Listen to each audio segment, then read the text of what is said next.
Welcome back. Can you believe it? Our final lesson in Unit 3. Unit 3 has been all about systems of equations, and we did a little brief foray in the systems of inequalities. Today, we're going to look at some problem solving using systems of equations. So, our goal for each one of these problems will be to write a system that we can solve for the answers. Some of these problems will be very familiar to you because we solved problems very similar to them in Unit 1, but we can now use some new techniques. You may find them more easy to use the new techniques, or perhaps you prefer the old ones. But at least now you'll have more tools in your toolkit. So let's start with example 7.1a. The cost to rent a stump grinder from King Hardware is $150 plus $25 per hour. The cost to rent the same stump at Highs is $197 plus $17 per hour. After how many hours is renting from King more expensive than High? Now, don't confuse King with Ace or High with Lowe's, because I don't want to get sued. These are made-up companies, students. Okay. Now, let's see here. King, the cost at King is $150 plus $25 per hour, right?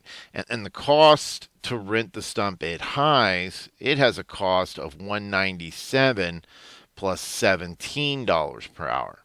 And we want to know how long it's going to be before the cost is more at King. Well, because King definitely is cheaper if you're only going to use it for a minute, right? Like if you just want to take a selfie with a stump grinder, definitely rent it from King. But let's find out when will King become more expensive. You can see it has a higher rate per hour, so it's got to happen sometime, right?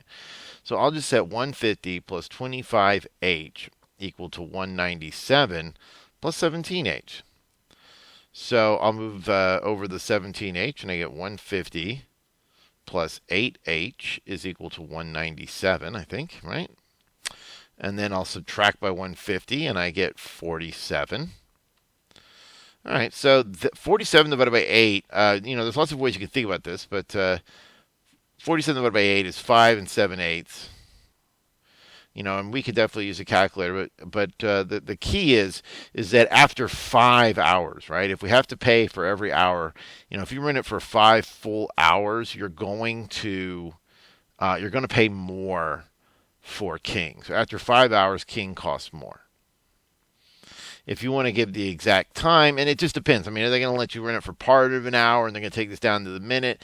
I don't know. Probably not. But, either kind of answer is worthwhile. So you could just throw that into a calculator if you want, and you would get, I think, what is 47 divided by 8 is 5 and some change. 5 point, what would that be, 875? Yeah, I think so. But we can use a calculator. So don't, these word problems, I like you to have calculators available to you to help solve it. And there's lots of things that open up to us once we start using it. So let me pull that over right quick.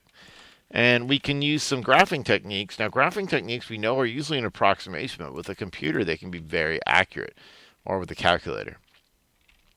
So, let's go ahead and graph the two equations.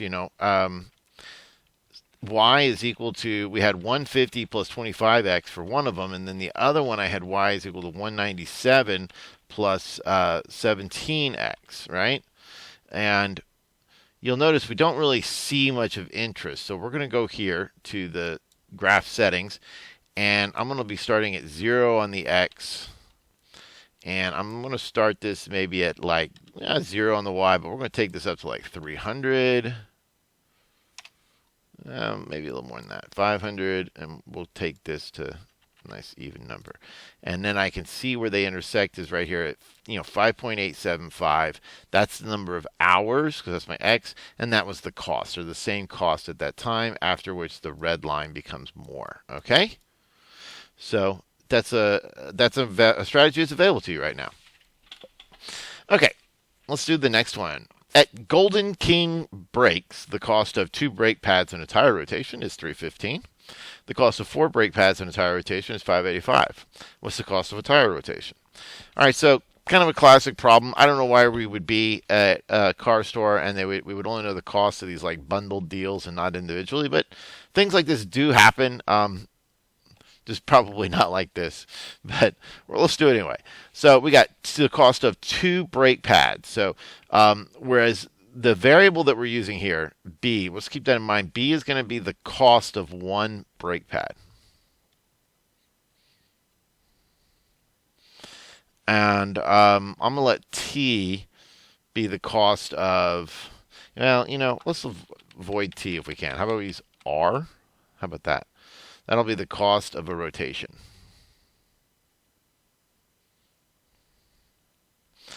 So 2 brake pads plus a tire rotation.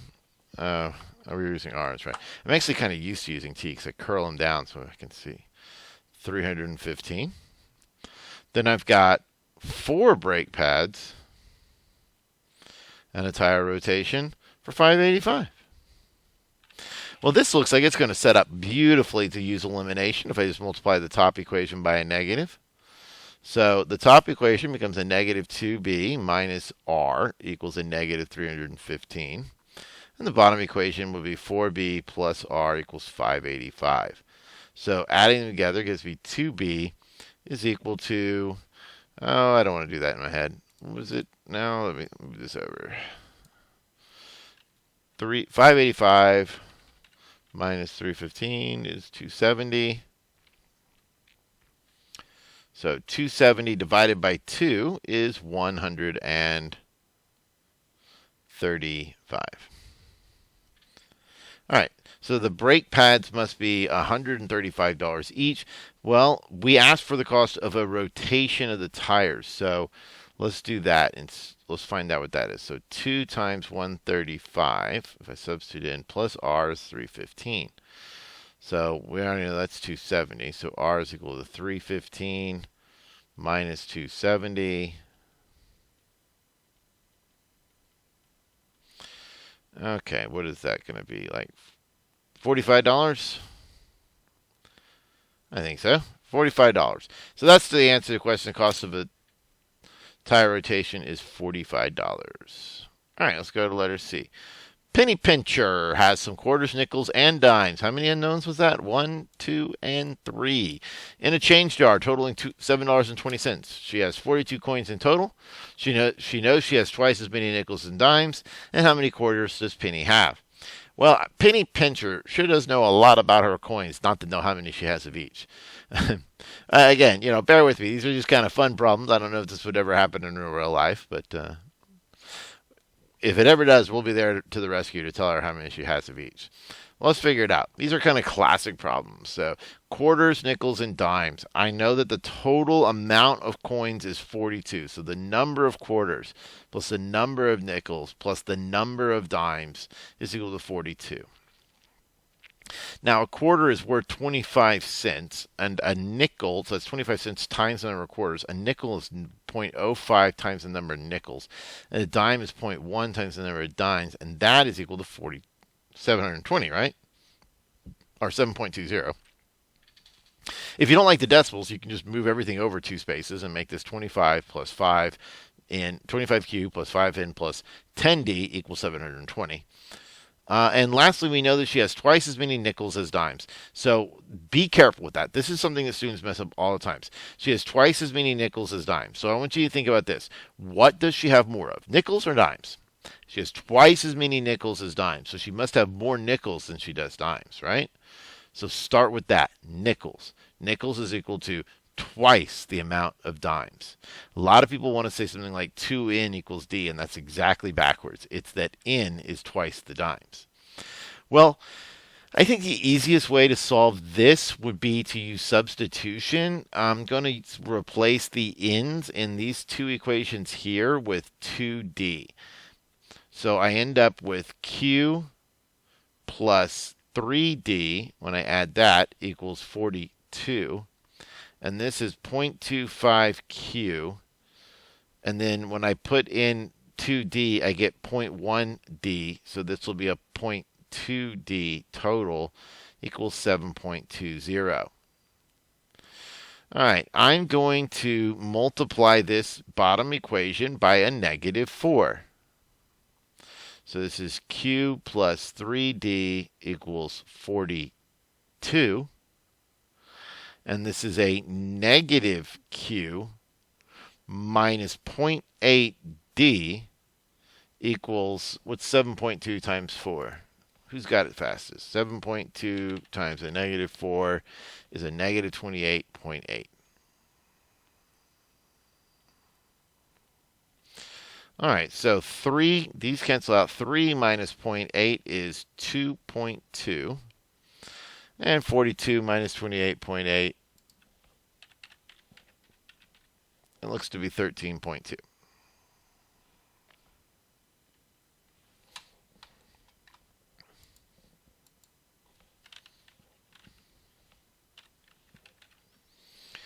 And if I divide both sides by 2.2, we finally get that the number of dimes is 6. So the number of nickels is twice that, which is 12. And since we know we have a total of 42 coins, 42 minus 18 would tell me the answer, because I have 18 nickels and dimes. So 42 minus 18 tells me I have 24 quarters. So if we want to answer questions, we say 24 quarters is how many quarters she has. All right, I want you to pause the video now, and I want you to work practice 7.2a. Don't be surprised if it's a little bit different than what we've been doing. Use your graphing calculator or Desmos as much as you feel like you should, and pause the video and take your time. All right, here we go. The line 3x minus 2y equals 8 and the line perpendicular to it through negative 1, 2 intersect at what point? All right, well, this actually is a fairly useful application of our systems. This is the kind of thing that is done in geometry and planning and design all the time. So we definitely want to be able to do this. We need to find the slope of a line perpendicular to this line. So if I solve this equation for y, I'm hoping you can tell me the slope in your head. You would move the x over, making it negative 3x plus 8, and then divide by negative 2. So however you want to do it, I'll go ahead and show the work again, but I want you getting to that point where you can tell the slope quickly, all right? The slope is going to be a positive 3 over 2. Okay, it's always going to be the opposite of this number because you move it over divided by the number in front of y. So a negative 3 divided by negative 2 is a positive 3 over 2. All right, so we know the slope is 3 over 2. So the slope of some line perpendicular, which I'll say slope with that little perpendicular symbol, is the opposite reciprocal. So I take the reciprocal and I multiply it by negative 1. And I know that it passes through this point, so we'll use point slope form. Y minus 2 is equal to negative 2/3 times x plus 1. All right, so lots of things I could do here. I'm going to, what should I do? I could graph the two in Desmos and see where they intersect. That would be probably a pretty good idea. And in fact, you know what? That's exactly what I'm going to do, because that way I get to really see how perpendicular it might be. I don't know if this equation is going to be, I'll type it in and drag it over. I don't know if the window is going to be perfectly square and all that, but we'll get a good idea. So I've got 3x, I'll go back to the original, 3x minus 2y equals 8. And I've got y minus 2 equals negative 2/3 times x plus 1.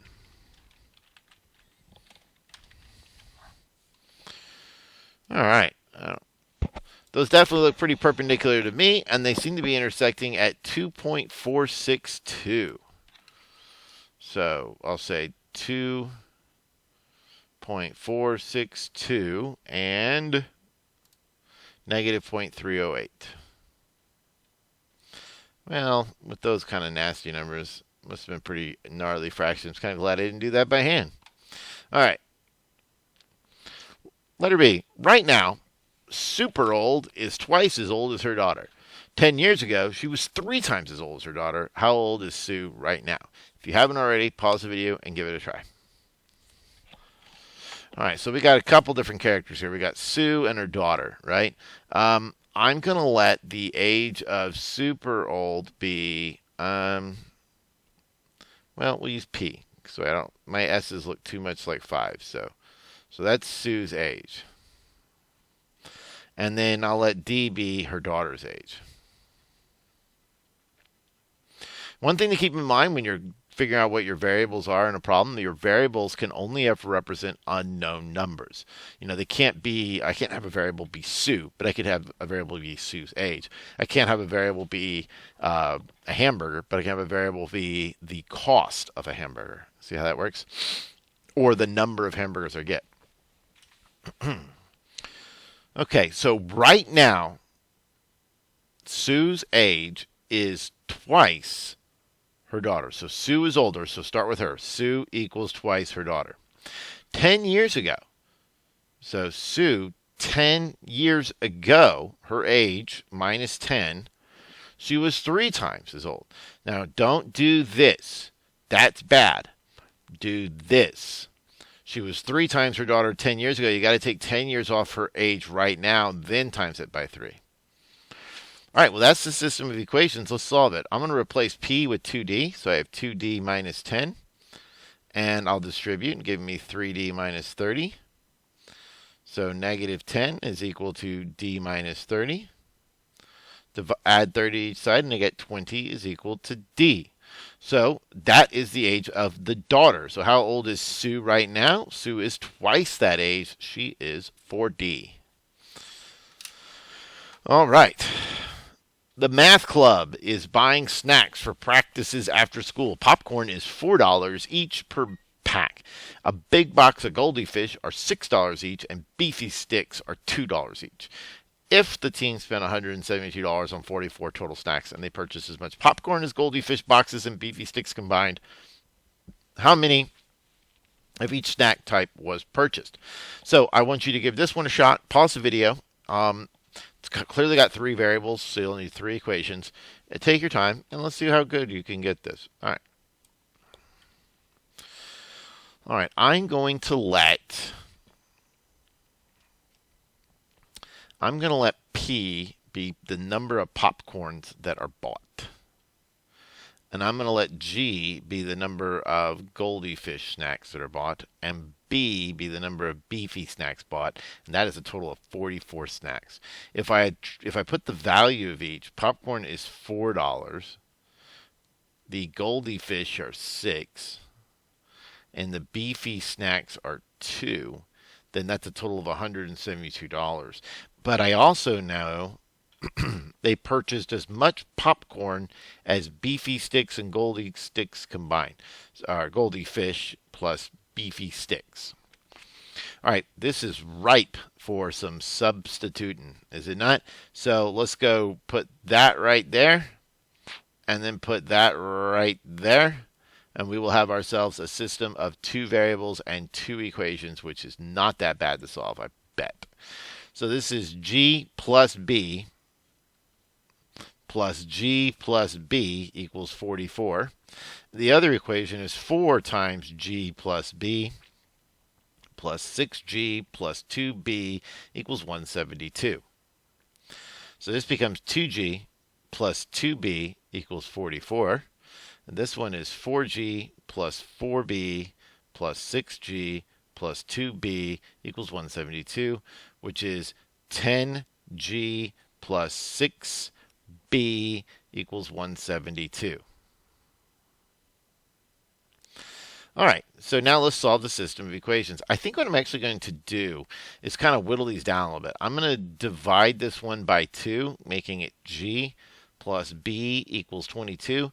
And I'm going to divide this one by 2, making it 5G plus 3B equals 172 divided by 2 is 86, I think. Yeah. All right, I'm going to multiply this top equation by a negative 3. So I get a negative 3G minus 3B equals a negative 66. When I add them together, we'll end up with 2G equals 20. So G is equal to 10. Now that I know that G is equal to 10, and I know that G plus B was 22, B must equal 12. So we got Goldie Fish and the Beefy Stacks were 10 and 12 each. But we know the popcorn was the amount of those combined, so popcorn must be 22. So So we know how much we got of each one. What's the question? How many of each snack do they buy? We got beefy things were 12. Goldie fishies